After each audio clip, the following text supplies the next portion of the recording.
So welcome back to episode number 10 of Heart for Excellent show. We're continuing today with Jade and Trevor.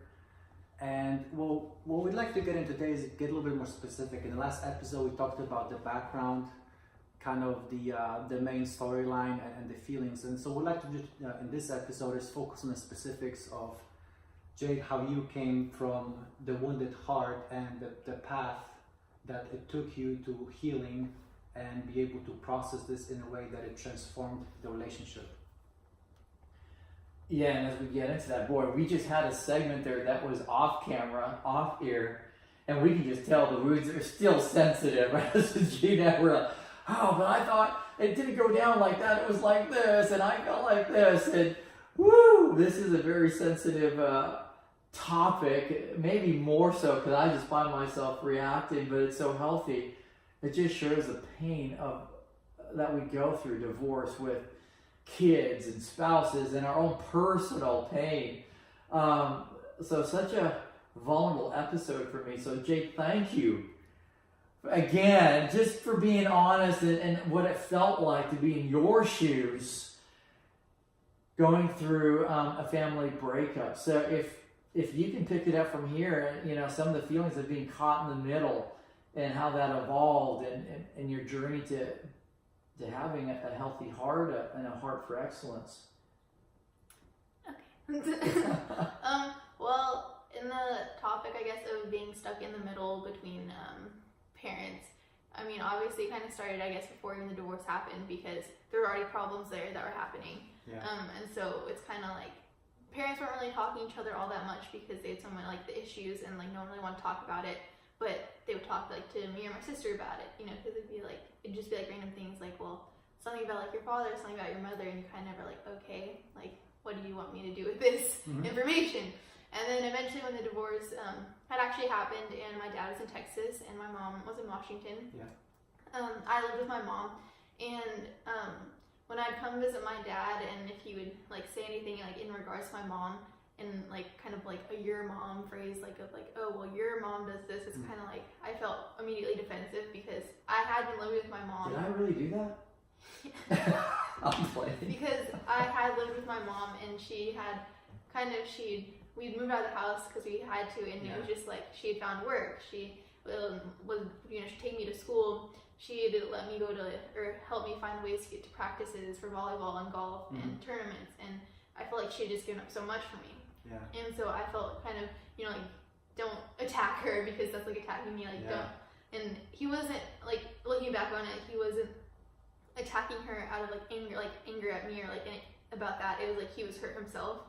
But I didn't see it that way. I just thought he was being just like vicious towards me and my mom, and I was like, don't do that. And so I would be defending her to him. Yeah. And so I felt that responsibility, like I had to defend my mom.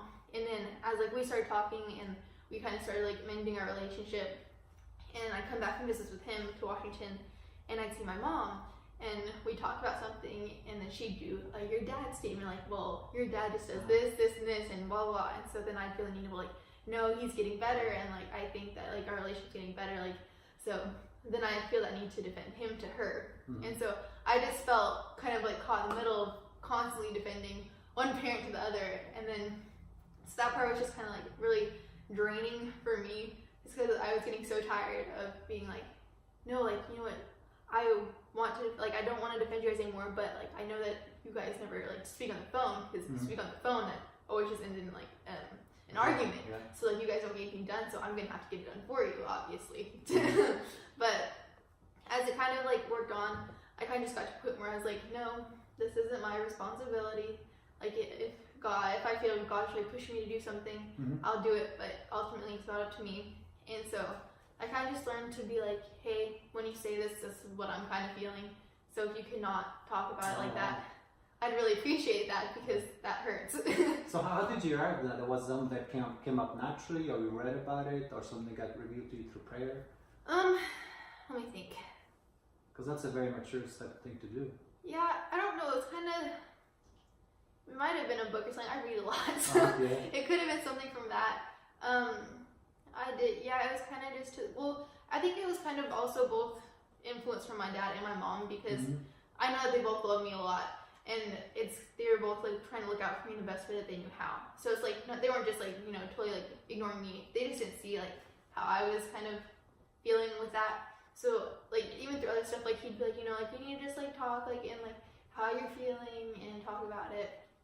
And then with my mom, she'd like be like he used to say like be open, like how are you feeling with this? And we got to the point because I'd get to the point where like she'd be talking about it and I'd be like just stop, like stop talking about this. I don't want to hear it. Like I don't care. Like I don't want to hear what you're talking about with Dad. Like I don't want to know about it. So then she kind of realized that I myself was kind of like being uncomfortable with it and I didn't want to talk about it. And then she'd be like, like if you don't want me to talk about it, like just tell me, like let me know. So like I don't want to put any strain on you. Like I don't want you to feel like you have to be in the middle of this. And then same with him. We got to the point where he was like, I don't want to put my rocks in your basket. Kind of phrase thing. So he's like, I don't want to put my burdens on you. And so he's like, kind of just talk about it. So we kind of ended up finding the middle, I guess. So it was a lot of kind of triangulating. Yeah, and there's a lot of like getting better and then taking 2 steps back, that kind of thing. So it definitely wasn't a thing that was just like fixed. It was one of those things where it's like, okay, like actively searching for ways to make it better.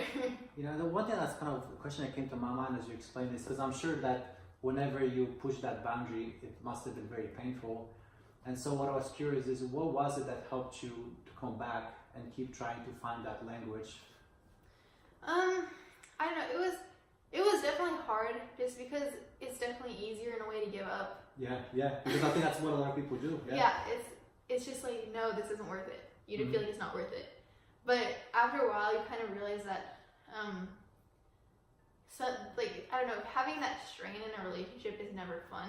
Yeah. And then if you give up, it might be like that brief moment of like, okay, relief, like. But after a while, it's like that strain is always there. Yeah, it's like short term versus long term. And it's that long term effect of this is not working. So it definitely was hard, especially like with my mom, because I felt like because you don't expect to talk to your parents in a way where it's like you being like to them like, listen, here's how I like need this to be and here's how I feel involved, because usually that's like the parents, like, it's like they tell you like the best ways to go through life and you're just not like working through it together in a way. But yeah, so trying to, I guess, sticking through it wasn't always easy, but it was kind of just that realization that if I don't do this, I'm gonna have that uncomfortable relationship with my mom this whole time, or I'm gonna have this uncomfortable relationship with my dad, and it's like I don't want that. And what about you from your side, Trevor? What helped you to get back into the fight and try to figure out that common language? Wow. The only thing I ever wanted to be was a dad. So I love being a dad. And as bad as it hurts me to listen to Jade, her pains as a result of, just my failures. I just always wanted to be a dad, and I just couldn't stop trying. I wanted to stop trying because it would, sometimes when she would reject me, like I felt so rejected, and it would hurt so bad, especially on Christmas time. I hated Christmas. Have I told you that before? You may have announced it about 20 times, but I just hated Christmas. I just wanted to be a dad, as I said, and my love for her, I was like, I can't quit. So I'd get like the crap kicked out of me emotionally sometimes. When I would call and she wouldn't answer, I'm like, you just want to scream, but yet you get a calm moment and you go, but hold on, I am the dad. I need to reach out to her. I'm the adult. I'm the adult here. And I have to remind myself, I'm the dad. I'm the adult. I've got to love her. And I'm not going to, to bring spirituality in this, I'm not going to let Satan kill my relationship with my daughter. I'm not. And I would have conversations, sometimes with Satan, sometimes with God, saying, you're not winning. I'm going to call her again. And for both of us, it was just, for me especially, just perseverance. I'm not going to let go. she's my daughter. I love her. I'm going to fight for her. I have to, and I didn't do a good job all the time. It was very frustrating because I didn't know how to connect with her. It's a tough journey, divorce, and that's why we're having this conversation to help other guys and children and spouses understand that divorce is just messy. It's painful, quite often unnecessary. Maybe, I don't know, but the pain that comes from it, it's pretty big. Yeah, I mean, because you guys came a long way and you feel quite a lot, but there's still a lot of healing to be done. And I was just wondering, Jade, if you could just talk to us a bit more about that tipping point, because you talked about you wanting to keep that conversation going. I was wondering if you could talk about a specific time where you felt like, hey, it's not fixed yet, but I feel like there's a path forward. That there's a light at the end of the tunnel. I feel like it was probably on one of my visits down here for Thanksgiving, maybe, or maybe it was for summer, but it was probably, I think it was really that I felt like, okay, this is going better. It was probably like last summer, I think, just because we like finally sat down, and there was this like one time where we had this conversation and it turned into an argument, and there was this like one thing that was said, and it kind of just like shattered, like it just like felt like my heart was just like, you know, like crushed. Yeah. And it was from one thing that he had said, and that had always kind of stuck with me in the back of my mind. Like I was like, well, he said this, he obviously doesn't care. Like I felt very like just like abandoned. That was like kind of the turning point of the negative way, where it's just like, no, this is not, I'm never doing this again, because I'm not going through that. And then this past summer, or maybe it was sometime this past couple years, we like sat down and we were doing one of our kind of like, we had like done these talks throughout over like the 4 years or whatever of like getting like just like deep and vulnerable, I guess, and like talking about how like we were feeling in like certain situations. And I brought up that one moment, and that kind of, it got resolved just because it was a miscommunication error in a way, and it was kind of such a relief to realize that like he didn't actually mean what I thought he meant. And so, and then we like talked about it and we worked through it, and I was just like, okay, like, that's like a relief. And so after that, it was kind of like that one thing was holding me back in a way, and having that gone, I was able to be like, okay, like moving forward from that, like there's nothing holding me back from pursuing kind of a new relationship with my dad. Like it's like, because it couldn't go back to how it was before. It couldn't go back, like before the divorce, it couldn't go back to how it was like in that middle awkward period of like transitioning and changing. So it's like, hey, this can be a start of like a new thing. And so kind of from there, I feel like we talked about most of the issues that we have. And obviously it's not just one talk that gets it done. It's been like progressional, like small talks throughout the thing, like, oh, this little thing, it really like tweaks like my nerve, like this one, like here, like this is something that really irritates me. And so it's those little talks, but that we kind of got through that like big milestone. So I feel like lots of people have that like one big like event that they know themselves, but they don't want to talk about it to the person that caused it, because they're so certain that they had said something and they so meant it that they're not going to change their mind. So Awesome. Well, what about you, Trevor? What was that event or moment where you saw the end of the light at the end of the tunnel and give you the strength and confidence that it's not perfect, but it's heading in the right direction? When she gave me a hug.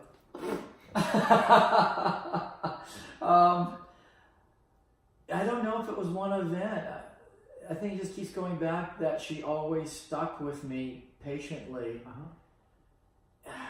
exploring conversations. And I think it was the perseverance of not giving up on communication. Sure, there was a time when we had a break, but that we kept coming back and trying to talk and trying to figure out, well, what did you mean? And how did you feel? And we just kind of kept sticking with it. And Jade never quit through any of it. She didn't. She needed time to have some space. And it was healthy for her to have that. I think for me, I just want to fix everything right away and go to the left side of my brain where I feel more comfortable. But when people are involved and hearts are involved, you just can't do that. I think understanding Jade's pain, and boy, I don't know, I could probably start crying right now, but I don't know if you understand how much I cried after I realized that you thought I left you because I didn't care. That was the situation. I hated leaving her. I just felt job-wise I had no option for my financial responsibilities, and I had to come back to Texas where there was a lot of work. I hated leaving her because, like I said, being a dad, we golfed at least 3 times a week, golf or practice or hit balls or putt, and that was our thing. And I still wasn't all that good at that, but it was still our thing. Yeah. And it was all gone. So there was just a lot of pain, a lot of hurt. I think it just goes back to Jade not quitting and me just learning how to be patient, which I wasn't. I wasn't a very patient fella, and I'm learning how to be patient. And Jade's been teaching me a lot of that as she's been patient with me. And now I think we're at a point where we're learning how to be patient with each other because we value our relationship and we want to protect each other's hearts. And part of that is hearing what Jade is saying from her heart and trying to understand that from her context and not from my context. Yeah. Would that be fair to say, Jade? And like listening to you, the other person.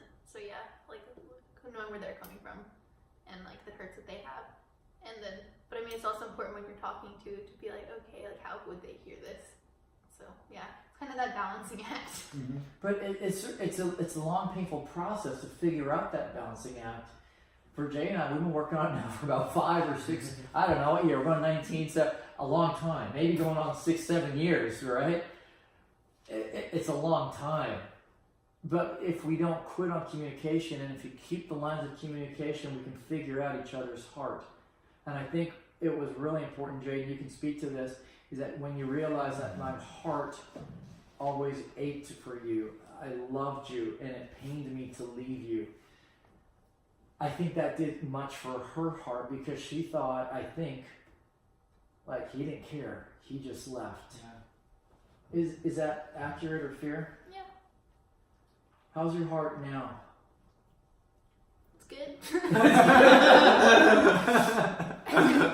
mean, I guess there's always wounds that people have, and like that's life because I mean, people disappoint you, because we're all human. Yeah. And the only one who's got your back is God, but it's kind of like, you know, so it's kind of just that learning of like expectations for yourself and for others of like, you know, people disappoint you, but there's such a thing as forgiveness and working through it, and as long as people put effort into your relationship, then. So how would you say your heart is now in regards to the pains that we experience in our relationship? Is it optimistic? What does it feel like? What does it look like? Well, it definitely, it doesn't forget, I guess, all of like previous pains and problems we've had, because I wouldn't want to forget it just because like we've come so far, and like it's important, I guess, for myself now to like learn from those experiences. And right now I'd say that it still has like, obviously there's still like the wounds that are there, but it's like healing, and yeah, I don't know, it's getting there. Well, Jade, it's absolutely a treat to have you on Heart for Excellence, because Heart for Excellence is all about not getting stuck in the pains of the past so that we can move on to a healthier, more excellent future. And I just want to commend you for your tenacity, your perseverance, for not writing off me and our relationship, and that you've persevered with great cost to get to this point today where we actually get to go golfing tomorrow, and I get to go live. One of my favorite things to do is golfing with you and your sister, and we get to go do that tomorrow, and where I enjoy losing by 20 strokes to you. So I look forward to that. Thank you so much. I love you. I want the whole world to know that I love Jade Ming. And she is so special. She's an amazing daughter, and I am blessed to have her as my little girl. So thank you for this. Thank you, Merrick, for taking the time to do this with us. Thank you for the openness. God bless and talk to you guys soon.